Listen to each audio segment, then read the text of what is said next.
फिर वहाँ से भी लेने के बाद कागज़ वगैरह और जैसे भी हमने बनवाने के बाद में वहाँ से हम चलने के बाद में हमने डहरौड में आने के बाद में हमारे साथ ये हादसा हो गया। जो भीड़ ने हमको घेर लिया एकदम और हमारे साथ मारपीट शुरू कर दी। और जो हमारे साथ हमारा पहलू खान, उसका एक्सपायर हो गया हॉस्पिटल के अंदर। और भीड़ ने एकदम घेर लिया और मारपीट शुरू करी और इतना ज़बरदस्त मारा कि चारों पांचों को ज़मीन पर डाल दिया। और मारने के बाद सबको एक जगह पर इकट्ठा कर दिया और कहा कि ये मेव हैं, इनमें आग लगा दो। फिर वहाँ पुलिस कम से कम 1 घंटे में आई और पुलिस ने 1 घंटे के अंदर उठाया। और कहने वाले बताते ये हैं कि पुलिस वहाँ पे मौजूद थी, हमें पता नहीं पुलिस यहाँ पर थी या नहीं थी, क्योंकि हमने पीटने में हमें पता ही नहीं चल रहा था। और बताते हैं पुलिस वहाँ खड़ी थी और ना ही फिर सरकार की तरफ से कोई अब तक मदद हुई है और ना ही वहाँ सरकार की तरफ से वहाँ पे पूछने के लिए गया है। घर पे अब तक सरकार की तरफ से कोई पूछने वाला भी नहीं गया, भाई तुम्हारे साथ तुम्हारा आदमी मरा है, कुछ भी हुआ है। और हाल में यह है कि जो 6 मुलजिम हैं, जिनमें बताते हैं कि बीजेपी के वो RSS के नेता हैं उसमें शामिल, उनकी तो अब तक जो नामजद हैं उनकी अब तक गिरफ्तारी नहीं हुई है। और जो और उनको गिरफ्तार कर रहे हैं, चाहे वो नामजद हैं या नहीं, नामजद जो 6 हैं उनको गिरफ्तार अब तक करा नहीं है, उनमें से किसी को भी गिरफ्तार नहीं किया। और बल्कि हमारे ऊपर ही केस लगा दिया है। और जबकि हमारे पास दूध की गाय थी और 2-2 4-4 दिन की ब्याई थी और कागज़ थे हमारे पूरे पास, डॉक्यूमेंट्स थे। और पूरे हम दिन में खुली दिखा रहे थे, कोई ना उन पर फट्टा था ना तिरपाल था, कुछ भी नहीं था। जबकि प्रशासन ने कुछ नहीं किया और उल्टा हमारे ऊपर ही केस लगा दिया। हमारा ये आदमी मारा, हम ही पिटे, हमारे माल लूटा, हमारे पैसे छीने और हमारी गाड़ी वगैरह तोड़ी और हमारे ऊपर ही केस लगा दिया। बस यही बात मेरी रखनी की वजह से वहाँ से 2 गाय दे दी लेकर पूरा डॉक्यूमेंट और कागजात हम उनकी बनवा के मेले से लेकर हम वहाँ से आ रहे थे। तो वहाँ बैरोड गांव में आकर वहाँ कुछ लोगों ने गाड़ियों के आगे गाड़ी लगाकर और ज़बरदस्ती गाड़ी रुकवा दी। और गाड़ी रुकवाने के बाद में कि वहाँ दोनों भाई हम भी थे और एक हमारा पापा भी हमारे साथ में था। और ताकि उनने रोकने के बाद में हमने उनसे बहुत बोला कि एक कागजात हमारे पास हैं, हम भाई साहब मोल लेकर आए हैं, हमारी दूध की गाय हैं। अब ताकि उनने कोई सुनाई नहीं करी कि वह बोले कि हम मेले वेले को कुछ नहीं जानते, हम RSS वाले हैं, बजरंग दल वाले हैं, हमारा आगे मेला क्या करेगा, हमारा आगे मेला क्या चीज़ है, हमारा है जो कुछ है हम करेंगे। तो उन लोगों ने इतनी बुरी तरह से मारा कि मारते कि आप जान के तो वहां हम 5 लोग थे मौजूद, जिसमें एक अजमत, एक रफीक, एक इरशाद, एक आरिफ और एक पहलू खान। कि उसका थोड़ी सी वजह यह थी कि उसके थोड़ी सी दाढ़ी थी कि वह बोलने लगे कि भाई ये मुल्ला है, मुसलमान है, इसको तो मार ही दो। इसी वजह से उन लोगों ने इतना मारा कि मारते मारते उसकी सारी पसलियां तगात तोड़ दी। उसके बाद में कोई 1 घंटा बाद में वहां पुलिस आई। पुलिस ने हमको उठाकर वहां से कैलाश हॉस्पिटल है प्राइवेट, उसमें हमें पहुंचा दिया, वहां हमारा एडमिट करा दिया। वहां से जी 1 तारीख की यह घटना थी कि 3 तारीख को हमारा अब्बा ने शाम को करीबन 6:30 या 7 बजे दम दिया था।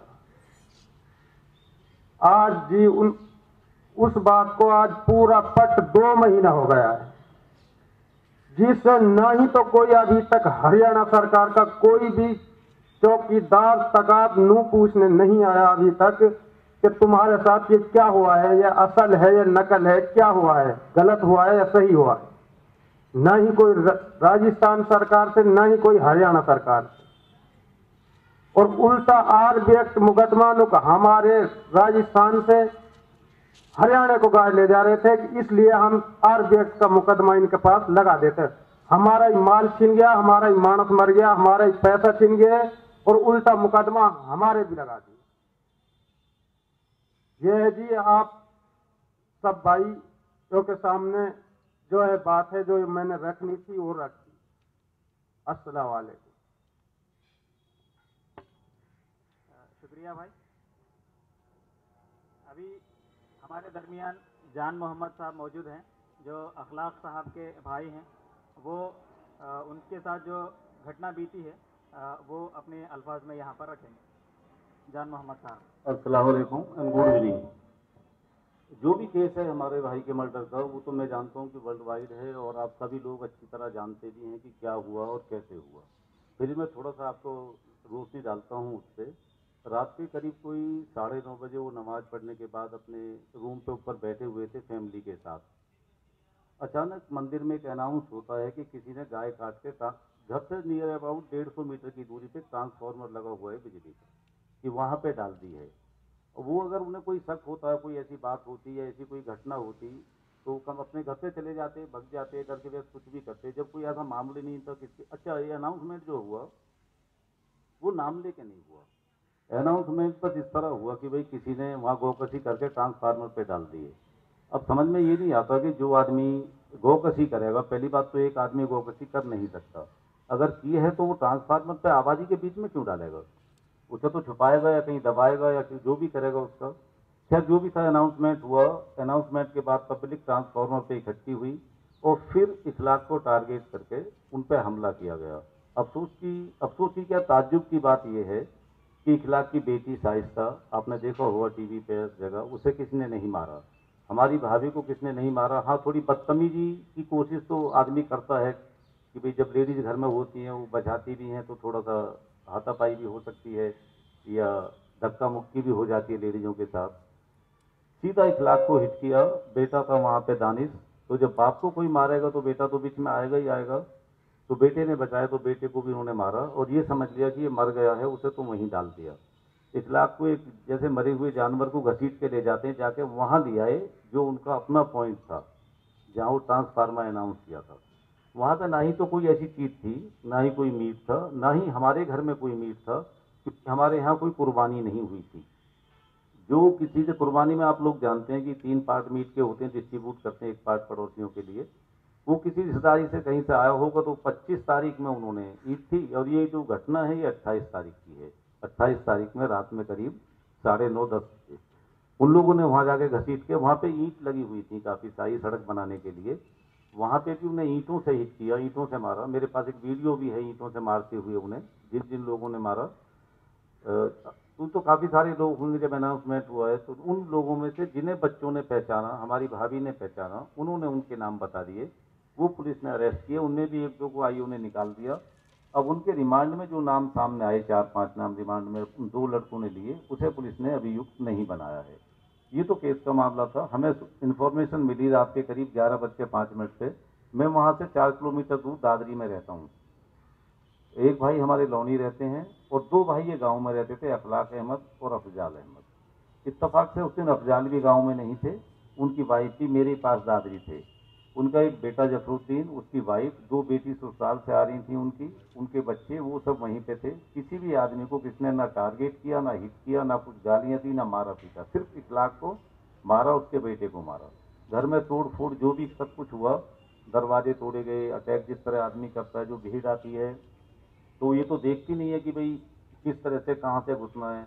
कोई भी उनके रास्ते में बाधा आए उसे तोड़ते चले जाते हैं, क्योंकि भीड़ का तो कोई रूप नहीं होता जहाँ तक मैं समझता हूँ। और उसके बाद उन्होंने वो लड़कों को अभियुक्त बनाया। अब कोर्ट में केस है हमारा। 9 महीने बाद तकरीबन उन्होंने एक हमारे ऊपर काउ स्लॉटिंग का झूठा मुकदमा डाला, इखलाक के मर्डर के 9 महीने बाद। तो मुझे नहीं लगता कि भाई ये कोई तरीका है, कहाँ से किस तरह उन्होंने कोई झूठी रिपोर्ट तैयार कराई, क्योंकि जो चार्जशीट है उसमें पुलिस लिखती है कि जो मीट, वो देखिए पुलिस लिखती है कि हमने इखलाक को रोड से उठाया हॉस्पिटलाइज करने के लिए नियर अबाउट 10:30 या 11:45 बजे रात में। पुलिस वो मीट उठाने आती है रोड पे 1 बजे रात में। तो ये क्या बात हुई? पुलिस को उसी वक्त मीट उठाता, जो भी वहाँ मीट था, जिसने भी डाला था। हमारे घर से एक बात क्लियर कर दूं, कोई भी मीट हमारे घर से नहीं मिला, क्योंकि हमारे घर में मीट था ही नहीं। जो फ्रिज में मीट थोड़ा सा पकाया हुआ एक बोन चाइना की डिश में बच गया था उस दिन खाने से, वो बोन चाइना की डिश में पका हुआ गोश्त वो लोग उठा के ले गए, उसे खा गए, फेंक दिया, पता नहीं। लेकिन ये जो गोश्त ये बताते हैं कि इखलाक के घर से मिला, ये सिर्फ अभियुक्त कह सकता हूँ अभी में, जब तक अपराध उन पे नहीं लगते, वो अभियुक्त बताते हैं कि हम तो 1 लाख के घर से लाए थे। अब साहब देखिए, जो आदमी इतनी बड़ी प्लानिंग करेगा, अनाउंसमेंट कराएगा और अपनी किसी प्लानिंग को सही अंजाम देने के लिए कुछ तो एविडेंस वहाँ जरूर डालेगा। ऐसा तो नहीं होगा कि वो इतना बड़ा अनाउंस करा के किसी आदमी को मारने के लिए नियत से अटैक करेंगे और फिर अब उसके लिए कोई एविडेंस नहीं छोड़ेंगे। फिर 1 बजे उसे पुलिस ने उठाया और वो मीट बिना किसी लिखा पढ़ी, बिना कौन आदमी उसे लेकर दादी वो गया, फॉरेंसिक लैब गया। पुलिस का इसका पुलिस कोई जिक्र नहीं करती है। बस इतना है उसमें कि पुलिस ने लिखा है चार्जशीट में कि हमने जो गोश्त रोड से उठाया वो उसका वेट 2 किलो था, और दादरी फॉरेंसिक लैब की रिपोर्ट लिखती है कि हमने हमारे पास जो गोश्त आया उसका वेट 4.5 किलो था। मैं लिखी हुई रिपोर्ट की बात कर रहा हूँ आपसे, ये एविडेंस है। 4.5 यही क्लियर हो जाता है कि कितनी बड़ी साजिश के तहत ये काम किया जा रहा है। रिपोर्ट लिख रही है 4 किलोमीटर दूरी पे कि 4.5 किलो गोश्त आया, और वो लिखते हैं कि 2 किलो गोश्त आया। पुलिस लिखती है, पुलिस ने वो तो प्लास्टिक कंटेनर में सील किया जो पुलिस लिख रही है। उस वहां पे जो दादरी फॉरेंसिक लैब की रिपोर्ट जहां सबसे पहले मीट आया, उन्होंने यही लिखा। उसके बाद उन्होंने करीब 2 दिन 3 दिन 4 दिन बाद जब भी चाहते वो रिपोर्ट लिखती है। मैं रिपोर्ट बता दूं आपको कि हमने जो चेक किया, घुटने से नीचे के 4 पैर थे, चेहरे की खाल और 4 से 5 इंच के गोश्त के टुकड़े की जांच की। मीट का कलर रेड है, चर्बी का कलर व्हाइट है, ये मटन है। और आप सभी लोगों ने देखा होगा, मेरे मीडिया के साथी हैं सारे, कि वो टीवी पे भी चलाया गया और सर पेपर में भी आया। तक मैं समझता हूँ इस 2 साल में मेरा जो तजर्बा है, चाहे प्रिंट मीडिया हो चाहे इलेक्ट्रॉनिक्स मीडिया, वो बिना एविडेंस के कोई खबर लिख नहीं सकते, दिखा नहीं सकते। उसके बाद 15 दिसंबर 2015 एक खबर आती है साहब टीवी पे आप ही लोगों के द्वारा कि मथुरा फॉरेंसिक लैब में भी हुई बकरे के मीट की पुष्टि। अभी मैं सॉरी दादरी की रिपोर्ट की बात कर रहा था, तो उन्होंने बताया कि भाई हमने इस चीज़ की जांच की और ये मटन है, फिर भी इसे फर्दर इन्वेस्टिगेशन के लिए मथुरा लेबोरेटरी भेजा जाता है। अब वो जब प्लास्टिक के कंटेनर में सील था, तो क्यों उस सील को तोड़ के उस गोश्त का छोटा सा हिस्सा करीब 200-250 ग्राम एक शीशे के जार में पैक पुलिस ने लिया, सील किया, उसे मथुरा लेबोरेटरी भेज देते हैं। वहां से टीवी पे मैंने देखा, रिपोर्ट तो मेरे पास नहीं आई और पेपर भी मेरे पास हैं, आप देख सकते हैं। 15 दिसंबर 30 दिसंबर 2015 का अमर उजाला या अदर्स पेपर जो भी हैं, उन सभी में लिखा हुआ है। वहाँ के जो लेबोरेटरी के डायरेक्टर थे वो रिटायर होने वाले थे 15 दिन बाद। उन्होंने उसे एक कोई सुनील या अनिल नाम के एक पत्रकार हैं हमारे, किसी टीवी के लिए, या तो एनडीटीवी के हैं मुझे ध्यान नहीं, या किसी और टीवी के हैं, उन्होंने उनकी वाइट की। तो वाइट पे डॉक्टर साहब ने बताया कि मैंने चेक कर लिया, ये फाइल बन गई, जो मुझे मीडिया वालों ने बताया ये मटन है। और सर वो जो मैं पेपर बता रहा हूँ 30 दिसंबर 2015 या टीवी पे जो खबर पड़ी, वो भी यही थी कि वहाँ के डायरेक्टर ने ये बताया है, वो रिटायर होने से पहले, कि मैंने पूरी फाइल बना दी, ये मटन है। सर ये बात तो नहीं, वो झूठी रिपोर्ट की जो मैं आपको बता रहा हूँ कि किस किस तरह उन्होंने कहाँ से मीट कितना, रिपोर्ट बता रही है कितना, और वो मीट डिस्ट्रॉय कर दिया गया, जबकि वो डिस्ट्रॉय नहीं करना होता, क्योंकि वो केस ऑफ प्रॉपर्टी या माल मुकदमा है, जिस पे मुकदमा चल रहा है, उस मीट को खत्म नहीं किया जा सकता। लेकिन दादी लेबोरेटरी में वो मीट खत्म कर दिया गया, सिर्फ 200-250 ग्राम मीट वहां भेजा गया। उस रिपोर्ट ने उसके करीब 9 महीने बाद एक रिपोर्ट वहां से आती है, जो कोई भी डिस्क्रिप्शन उसमें नहीं लिखती, सिर्फ एक सादा कागज पे सह डायरेक्टर की उस पर सील लगी हुई है। उसमें ये लिखा गया कि दादी से जो हमारे पास मीट आया वो गाय या गाय के वंश के किसी पशु का है। उसमें कोई ऐसा नहीं लिखा कि हमने किस हिस्से की जांच की, उसका कलर क्या था, उसकी लंबाई चौड़ाई क्या थी, या हम इस कारण से दादी की रिपोर्ट से सहमत नहीं हैं। ये इसीलिए वो रिपोर्ट झूठी और फ्रॉड है, और ये सभी जानते हैं, सारा देश जानता है कि हमारे घर में मुर्गी भी नहीं कटी। और ये भी मैं क्लियर कर दूं कि अगर कोई ये साबित कर दे कि इखलाक के घर में ईद से लेकर उस दिन तक कोई मुर्गी भी कटी हो, तो हम दोषी। गाय की तो आप बात ही छोड़ दिए सर, मैं मुर्गी की भी बात करता हूँ। तो इस तरह कोई साजिश रच के इस घटना को अंजाम दिया गया, घर में हमला किया गया, ये एक प्री प्लान्ड मर्डर था। अब ये केस कोर्ट में है, कोर्ट से जो भी जजमेंट आएगा या कोर्ट के बारे में जो भी अदर्स जानकारी होंगी और जिस तरह की किस तरह चल रहा है, वो मेरे लॉयर साहब साथ बैठे मिस्टर यूसुफ सैफी बाकी ये बता देंगे। ये था मामला सर।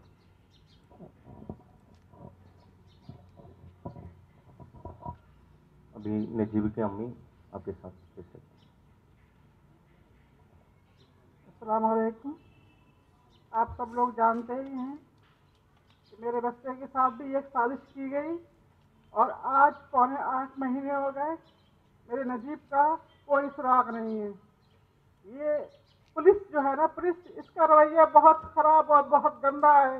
ये हमारी हिफाजत के लिए नहीं, हमें फंसाने और मारने के लिए रखी गई है। इसकी ही चाल थी जो मेरे बच्चे को आज मुझसे अलग कर दिया गया। जब उसे मारा पीटा गया तब तो रोज पुलिस बुलाई नहीं यूनिवर्सिटी में, उसको इतनी बुरी तरह मारा, 4 बार मारा मेरे बच्चे को। और जब मैं पुलिस में कंप्लेंट कराने गई तो मुझे नाम नहीं लिखने दिए उन लड़कों के, जिन लड़कों के नाम मेरे बच्चे ने मुझे बताए थे। मुझसे कहा कि आपको बेटा चाहिए, हम 24 घंटे में आपको आपका बेटा ला के देंगे। जैसा हम कह रहे हैं आप वैसी रिपोर्ट लिखिए। मेरा बेटा जो मेरे साथ था मुजीब, वो बार बार कहता रहा अम्मी मुझे नाम लिखना है उन लड़कों के। लेकिन जो वहाँ आईओ बैठा था और वहाँ का SHO गगन, बसंत कुंज थाने का, उसने बार बार ये कहा कि जैसा मैं कहता हूँ वैसा ही करो, आपको बेटा चाहिए, आपको अपना मैं बेटा दूंगा। मैंने कहा पीछे मेरा बेटा चाहिए, मुझे जो ये कह रहा है वो लिख दो। आज मैं समझती हूँ उस वक्त उन्होंने क्या किया मेरे साथ, उन लड़कों के नाम न लिखवा के मेरे बच्चे को मुझसे अलग कर दिया।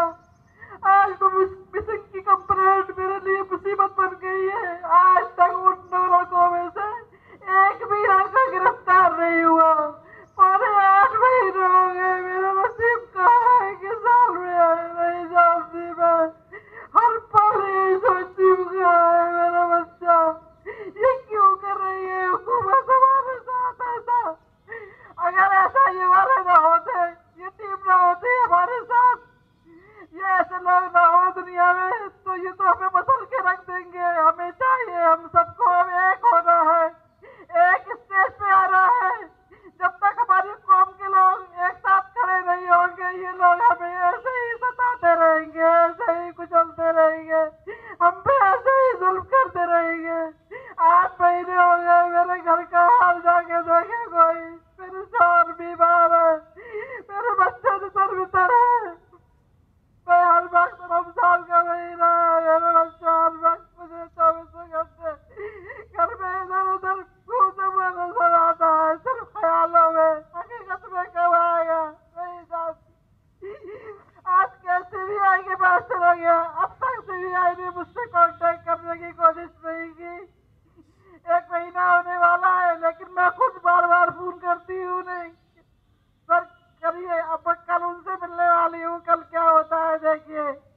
ये पुलिस, इस पुलिस का रवैया बिल्कुल बहुत खराब है। ये हमारी हिफाजत नहीं कर सकते, हमें अपनी हिफाजत खुद करना होगी, हमें खुद खड़ा होना होगा। SIO की टीम जैसे लोग जब तक हमारे साथ है, ये हमारा कुछ नहीं बिगाड़ सकते। हम यूं ही सड़कों पे आएंगे और आते रहेंगे, यह जुल्म के खिलाफ आवाज उठाते रहेंगे। ये इनको की मेहरबानी है SIO वालों की, जो आज हम यहाँ इकट्ठे हुए हैं, एक साथ बैठे हुए हैं। ये मजलूमों की टीम बैठी है, इस जालिमों की टीम है, एक मजलूमों की टीम है। हमारे आंसू कब तक ये अल्लाह बर्दाश्त करेगा कि एक दिन भी जलजला आएगा ऐसा, ये सब के सब इस जलजले में बह जाएंगे। मैं दुआ करती हूँ बस कि जहाँ कहीं भी मेरा बच्चा हो, हिफाजत से हो, अल्लाह से अपनी पनाह में रखे। और इन मुसलमानों के नाम को बदनाम करने वाले इन कमबख्तों भरूसों को गारत कर दे। मैं क्या कहूँ, मैं नहीं कह पाती कुछ भी, मेरे पास आंसुओं के सिवा कुछ नहीं है। मैं क्या कहूँ, लेकिन मैं आप लोगों से यही कहती हूँ कि आप लोग मजबूत बनिए, एक दूसरे के साथ खड़े होइए, जुल्म होते हुए देखे भागिए मत, उसका साथ दीजिए। ये हमें अलग अलग करके, अकेला करके, अलग करके मारना चाहते हैं, खत्म करना चाहते हैं। ये बिल्कुल नहीं होना चाहिए, बिल्कुल नहीं होना चाहिए ये जो हो रहा है। हम सबको, पूरी मुसलमान कौम को एक स्टेज पे आना होगा। जब तक हम एक स्टेज पे नहीं आएंगे, ये हमें अलग अलग करके ऐसे ही कुचलते रहेंगे। ये मुसलमान नाम से नफरत है। मेरे बच्चे को भी मुसलमान समझ कर ही मारा, उसे कहा नहीं 70-72 हुरों के पास भेज दो, मुल्लों को कटवा इसे मार दो, पाकिस्तान भेज दो, इसकी बॉडी ले लेना, ये कर लेना। उन्होंने उसे वार्डन के सामने मारा, सिक्योरिटी के सामने मारा, लेकिन कोई कुछ नहीं कर पाया। आज तक वो लड़के खुले घूम रहे हैं, उन्हें कोई कुछ करने वाला नहीं है। जबकि आई विटनेस मौजूद है, वो लिख के दे रहे हैं ये लड़के हैं, मैं नाम बता रही हूँ। पुलिस ने आज तक उन्हें हाथ नहीं लगाया। उम्मीद करती हूँ CBI कुछ करेगी और सख्ती के साथ उनसे पूछेगी कि नजीब कहाँ है, और नजीब को निकाल के लाएगी। इतना ही कहूंगी। इससे पहले कि हमारे दरमियान अभी ओपन सेशन हो, यहाँ पर जो ठहरे हुए हैं उनसे गुजारिश करता हूँ कि पीछे की चेयरों पे बैठ जाए प्लीज़। इसके साथ नजीब की बहन भी हमारे दरमियान मौजूद है। अली जौहर जो रोहिंग्या के रेफ्यूजीज़ कैंप के सेक्रेटरी है उनके, वो हमारे दरमियान मौजूद हैं। और जो हाल ही में जो राजस्थान में जो रिपोर्टर्स रिपोर्ट करने के लिए गए थे, अनुपम पांडे, विजय पांडे और असद अरशफ, वो भी हमारे दरमियान मौजूद हैं। बहुत सारे लोग यहाँ पर हैं। आगे हम एक सेशन ओपन सेशन चलाएंगे सवालात के साथ। इससे कबल कि हमारा ओपन सेशन हो, मैं मोहतरम इंजीनियर सलीम साहब से ख्वाहिश करता हूँ कि वो हम सबको मुखातिब करें।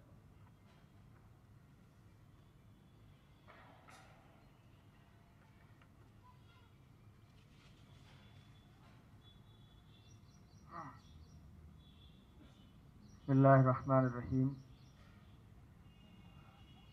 SIO की जानिब से आज आप तमाम जर्नलिस्ट हजरात को, एक्टिविस्ट हजरात को और जो मज़लूम फैमिलीज़ हैं उनके लोगों को यहाँ बुलाया गया है।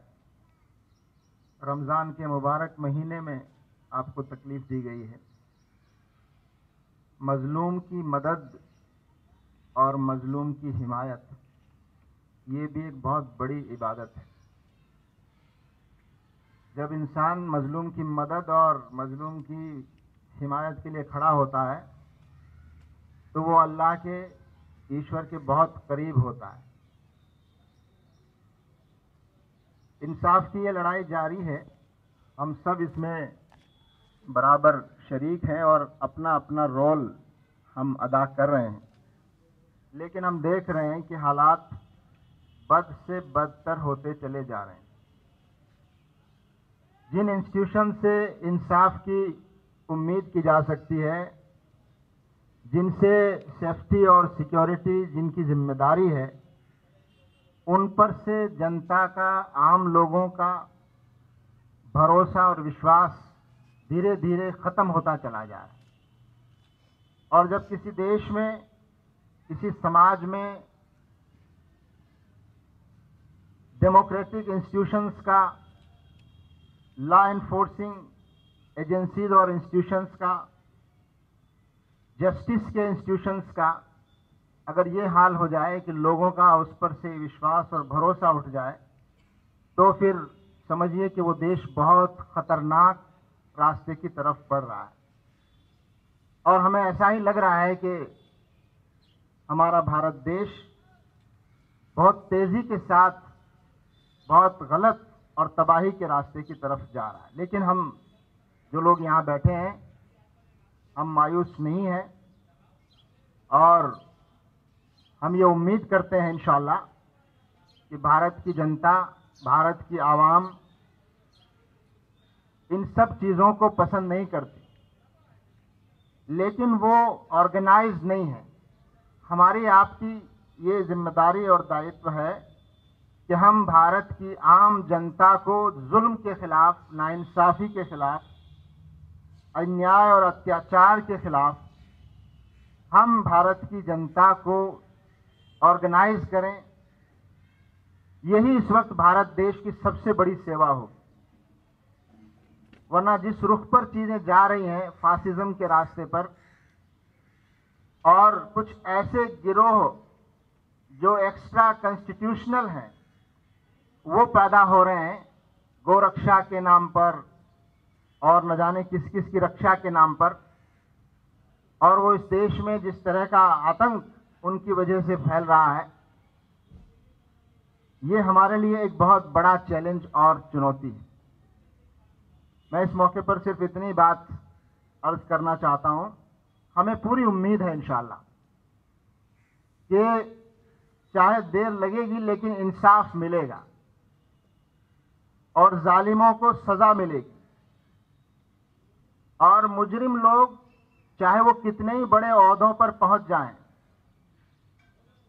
मुजरिम और अपराधी चाहे कितनी ही बड़ी बड़ी सरकार की कुर्सियों के पीछे छुपने की कोशिश करें, हमें उम्मीद है इंशाअल्लाह कि एक दिन उनके साथ इंसाफ होगा और उनको सजा मिलेगी। ये हमें उम्मीद है इंशाअल्लाह। और सबसे ज़्यादा हमें उस मालिक से उम्मीद है, उस परवरदिगार से उम्मीद है जो इस सारी कायनात को और सृष्टि को चला रहा है।